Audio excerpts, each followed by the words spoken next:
Hello everyone, I'm Grandmaster Dennis Borsch and I'm going to show you this masterpiece by Jeffery Xiong, which he played against none other than Hikaru Nakamura. Now, if you just have a peek at this position, you can see that most of our black pieces are pushed back. However, the hardest part in chess is to win a winning position, which Jeffery does masterfully. And we're going to come back to this one, but let's start from the beginning. So e4, g6, a surprising choice by Hikaru, but if you think about the tournament situation, Hikaru has been lagging behind the leaders and had to play catch up. So he tried his best to make sure that he gets a chance against Jeffery Xiong. However, Jeffery is among the leaders and still is and is fighting for the title. So he goes on, plays d4, d6, knight c3, and we have a modern defense. Bishop g7, bishop e3. Notice that Jeffery makes sure that everything is protected and all of his central pawns are guarding all the important squares, and as long as he gets them guarded, it's going to give him an advantage. c6, d2, b5, bishop d3. So while Jeffery is trying to build a stronghold in the middle, Hikaru is trying to play b5, b4 and try to unbalance the position. Knight d7, h3. Slowly but surely, Jeffery is trying to take away all these counter pushes. Now b4 would be a little early, because in that case the knight could maneuver to g3 with a stable position for white. e5, d takes e5. Sort of choosing this move possibly for psychological reasons, as he is okay with a draw and a good position where he's the one playing for the win, and black only suffering for a draw is just ideal for his game this time. D takes c5, a4, b4, knight e5, knight e2, a5, c3, castles, castles. And interestingly enough, this is the position that has already been happened in his game previously that was played versus him. Jeffery Xiong was playing white against TL Petrosian not long ago, where they won that notorious match, St. Louis Archbishops versus the Armenian Eagles.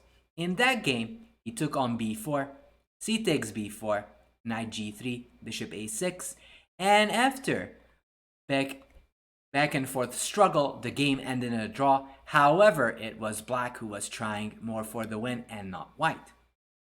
So it is very, very brave from Jeffery to actually repeat this line that has been for sure been prepared by Nakamura, and in fact he comes up with an improvement, plays knight g3, bishop b7, rook d1, queen e7, rook c1. Very, very strong moves.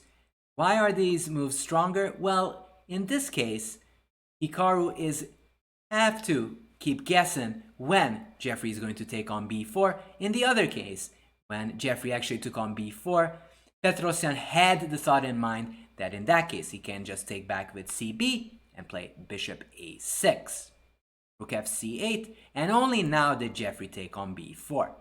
And here c takes b4, even though looks logical, probably was near decisive mistake.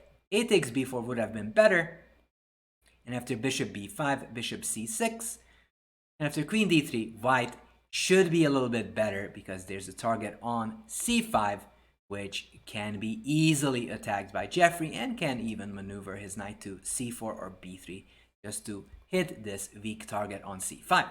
And that is probably the reason that Hikaru didn't want to take with the a pawn. He felt that his winning chances would diminish. So he decided to take on b4. However, this is symmetrical and it's kind of comfortable for white to play. Bishop c4, immediately lining up against that f7 pawn and sort of counterbalancing the fact that the e4 pawn is hanging. Cannot take that pawn right now because there's queen takes d7 and you lose the piece. Knight f8, and here Jeffery made something that's a very human thing to do. He decided to go for queen d6, exchange the queens, saying the endgame is good for me. and in the long run that should provide me some good chances. Now the computer would play bishop b3, just retaining the pressure, and after knight e6, knight g5, same ideas, trying to pressure on these squares. But probably Jeffery was worried that in the long run that e4 pawn might become a weakness. So decides to exchange queens. Queen takes, and rook c7. Now if rook d7, there is this very strong move of rook d1, over defending this rook and making sure that there'll be knight g5 ideas later on. Because if you would go knight d2 here, there's often some trouble with bishop f8, just smoking out that rook. Knight d2, then there's bishop f8, and white will have to look out for many jumps from black. So after rook d1, white would be better here. But rook c7 was played. Rook b6. And this is a good technique by Jeffery Xiong. He's putting a lot of pressure on these squares, and in case of bishop e4, you always have this beautiful sacrifice of rook f6.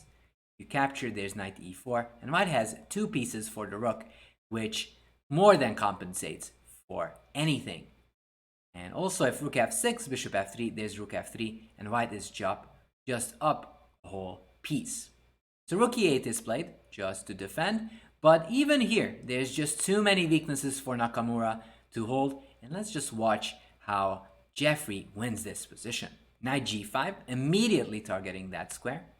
Bishop a8, rook a6. No hurry, just slowly gobbling up that pawn and looking to strike later on. Bishop b7, rook a5, bishop b3. Every exchange is good.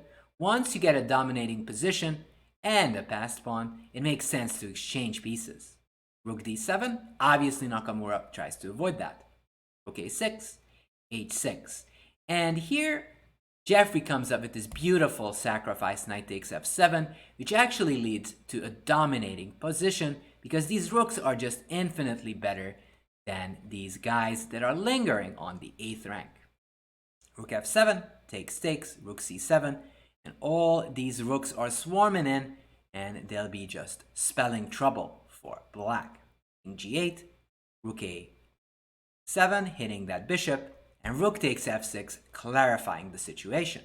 Now, oftentimes when you have an advantage, you tend to avoid these trades that are somewhat inferior to what you think it is. But here rook takes f6 is very strong because it reduces any potential counterplay for Hikaru Nakamura. After bishop f6, knight e4, it's clear that this a-pawn is just going to make a run for it.